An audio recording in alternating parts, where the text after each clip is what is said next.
Bismillahirrahmanirrahim. Limaza kana al-anbiya'u yuhajiruna ila Makkah? Mimma la shakka fihi anna al-Ka'bata hiya baitullahi al-awwal ala hadhihi al-ard.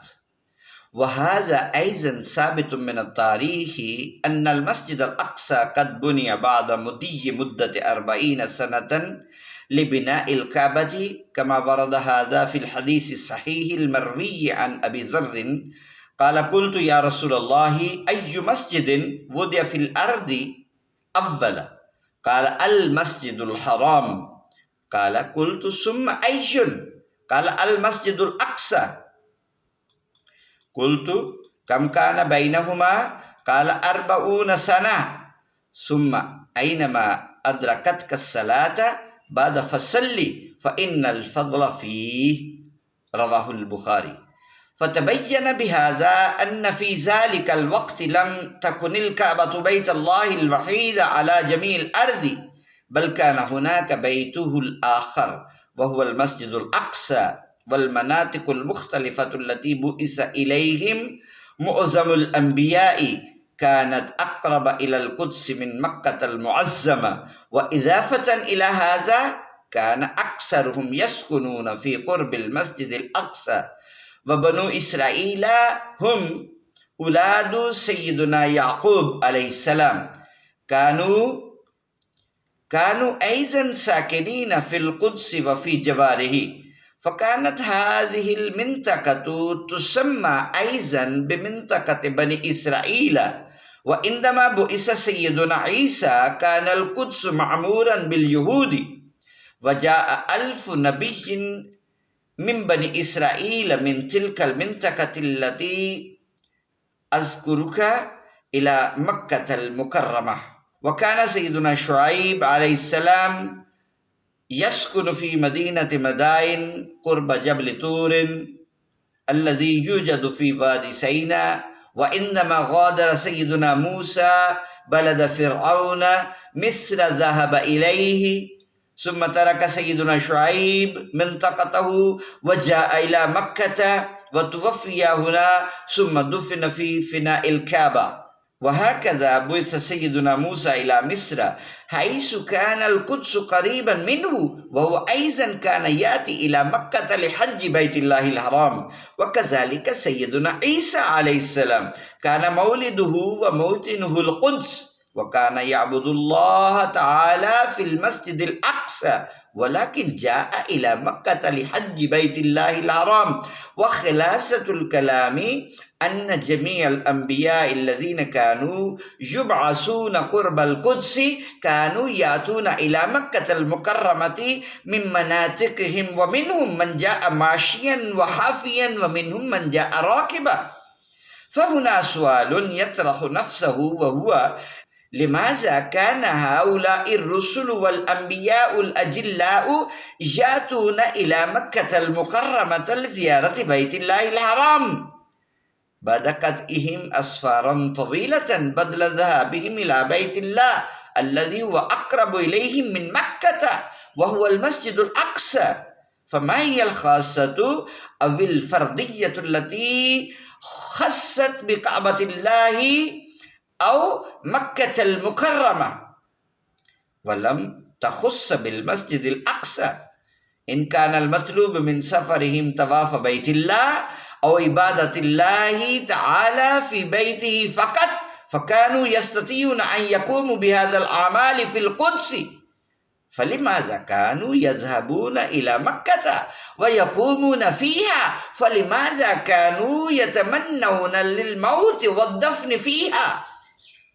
فجواب هذه الأسئلة هو أنهم كانوا لا يختارون الكعبة ومكة المكرمة على بيت القدس للطواف والعبادة فقط، بل الشيء الوحيد الذي لأجله كانوا يأتون إلى مكة المكرمة هو علم كل نبي منهم بأن خاتم الأنبياء والرسل سيبعث في هذه المدينة، ولعله يجد زمن ذلك النبي عليه أفضل التحية والسلام ويزوره ويؤمن به ويصدقه وينصره كما بين هذا الأمر القرآن الكريم في قوله تعالى وإذ أخذ الله ميثاق النبيين لما آتيتكم من كتاب وحكمة ثم جاءكم رسول مصدق لما معكم لتؤمنن به ولتنصرن قال أقررتم وأخذتم على ذلك إسري قالوا أقررنا قال فاشهدوا وأنا معكم من الشاهدين. Surah Al-Imran.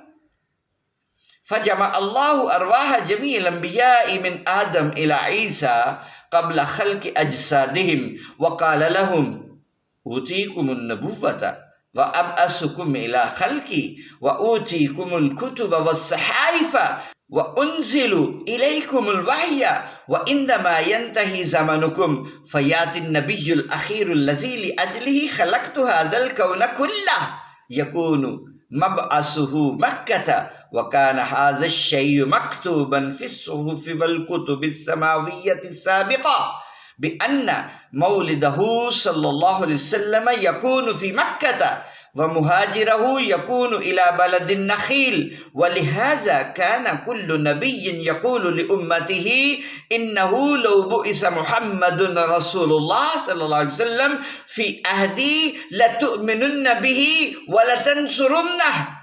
فكانت أخيرا مكة هي التي سعدت بولادة النبي محمد فيها وبهذا السبب أقسم الله بهذا البلد المبارك في القرآن الحكيم فقال تعالى لا أقسم بهذا البلد وأنت حل بهذا البلد ووالد وما ولد وقال تعالى الذين يتبعون الرسول النبي الأمي الذي يجدونه مكتوبا عندهم في التوراة والإنجيل. ولهذا كان جميع الأنبياء يريدون بعد إتمامهم فرائض النبوة أن يذهبوا إلى مكة المكرمة لعل النبي الأخير يبعث في حياتهم فيشرفون بلقائه ورؤيته ويؤمنون به ويصيرون أفرادا من أمته. فلهذا الغرض الوحيد هاجر آلاف من الأنبياء السابقين من مناطقهم وسافروا إلى البلد المبارك الأمين الذي كان يولد فيه نبي الأمي محمد صلى الله عليه وسلم وقطعوا مسافات طويلة جدا مشيا على أقدامهم فجاءوا إلى مسجد الخيف وسكنوا في جواره ثم توفوا هناك ودفنوا هناك هكذا مروا للوصول إلى الكعبة من وادي الأرزق ووادي السرر ووادي هرشا ووادي الروحة ووادي عسفان ملبين شتى تلبيات. إن جميع الأنبياء كانوا يعرفون بعثة النبي محمد صلى الله عليه وسلم في مكة وهجرته إلى المدينة وكانوا يخبرون أممهم بهذا الأمر أيضا. واليهود الذين كانوا يسكنون في المدينة المنورة كانوا يخبرون أولادهم بمجيء ذلك النبي وكانوا يطلبون من الله الفتح على الكفار بوسيلة اسم ذلك النبي كما بين القرآن هذا الأمر وكانوا من قبل يستفتحون على الذين كفروا فلما جاءهم ما عرفوا كفروا به فلعنة الله على الكافرين. وخلاصة الكلام أن السبب الوحيد لمجيء أكثر الأنبياء والرسل إلى مكة وسكنهم فيها هو أمنيتهم لرؤية خاتم الأنبياء والرسل والإيمان به والنصر لدينه المتين. وهذا هو موضوع الذي اخترت لهذا الخطاب بين أيديكم فقد جمعت في هذا الخطاب الروايات التي تدل على هجرة الأنبياء السابقين إلى حرم مكة المكرمة والسكن والموت فيه وذلك لرؤية خاتم الأنبياء والرسل واللقاء معه والإيمان به.